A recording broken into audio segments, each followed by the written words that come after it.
Dans un pays comme l'Argentine où le football est une religion, Diego Armando Maradona est un dieu. Depuis le début de la Coupe du Monde 2018 et avant le huitième de finale face à la France ce samedi 30 juin, l'ancienne star de l'Albiceleste fait autant parler de lui que les performances de l'équipe nationale.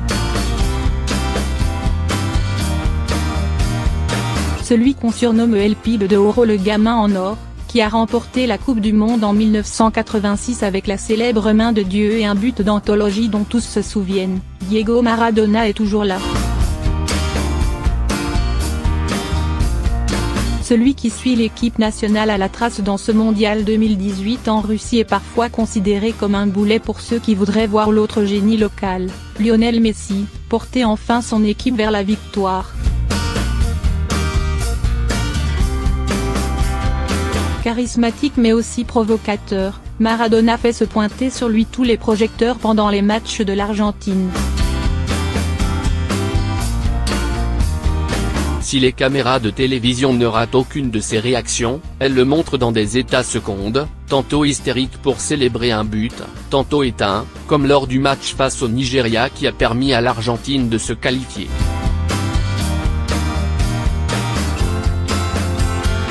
Face à l'Islande, il était accusé de racisme après avoir mimé des yeux bridés pour répondre au salut amical de fans sud-coréens. Souffrir la comparaison.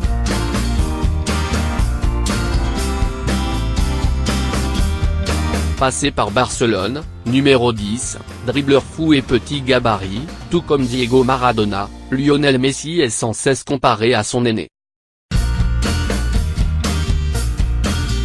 Mais à 31 ans, ce dernier n'a toujours pas remporté de titre majeur avec la sélection argentine, malgré 4 finales en Copa América et au Mondial.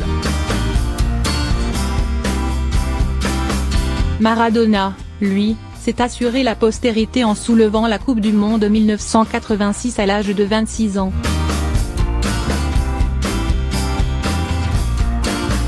Sur le terrain, Messi n'arrive pas à la cheville de Maradona lorsqu'il s'agit de diriger les troupes.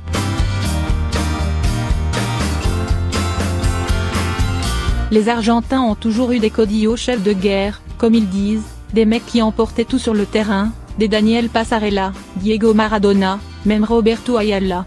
Des tauliers, explique Alexandre Juillard, auteur d'une biographie de Messi intitulée Insubmersible Messi. Un rôle de leader que n'endosse pas le joueur. C'est plus le Jefecito Javier Mascherano qui pousse la gueulante sur le terrain. Messi est plus du genre à bouder dans sa chambre qu'à rassembler tout le monde pour parler, explique son biographe.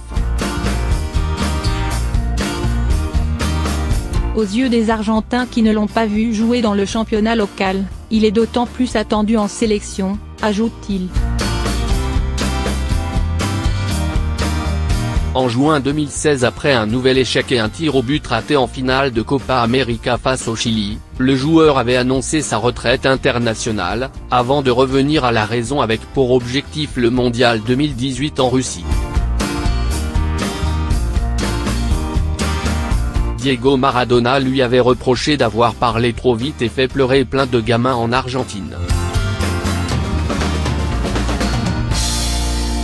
Une légende omniprésente.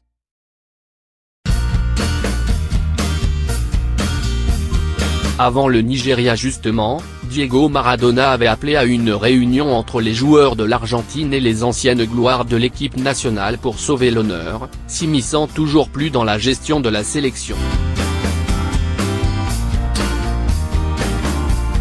Désignant le président de la Fédération argentine, AFA, Claudio Tapia comme responsable des mots de la sélection, l'ancien numéro 10 avait critiqué la nomination du sélectionneur Jorge Sampaoli arrivé avec les ordinateurs, des drones et 14 adjoints. À la télévision vénézuélienne, Diego Maradona avait défendu les résultats mitigés de Lionel Messi qui a récupéré le mythique numéro 10 de l'Argentine.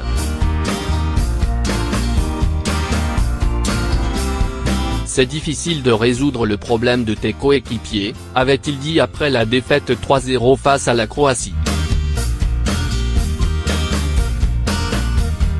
Dans cette Coupe du Monde 2018, il n'a marqué qu'un seul but, quand Cristiano Ronaldo, à qui il est également souvent opposé, en affiche 4 au compteur.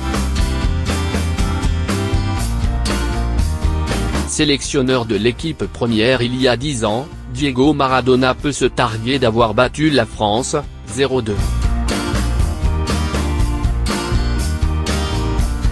En 2009 au stade Vélodrome, la dernière fois que les deux équipes se sont affrontées, les Bleus s'étaient fait surprendre par Jonas Gussiere, mais surtout par Lionel Messi qui avait retourné la défense française. Selon l'écrivain Olivier Gay, il reste maintenant à Messi, qui s'est fait violence contre le Nigeria, a tué le père, le dieu vivant des Argentins, en guidant son équipe bancale jusqu'à la victoire finale, le 15 juillet à Moscou, écrit-il dans les colonnes du Monde. À 31 ans, ce mondial pourrait être son dernier et il resterait à jamais dans l'ombre de l'idole numéro 1 du pays.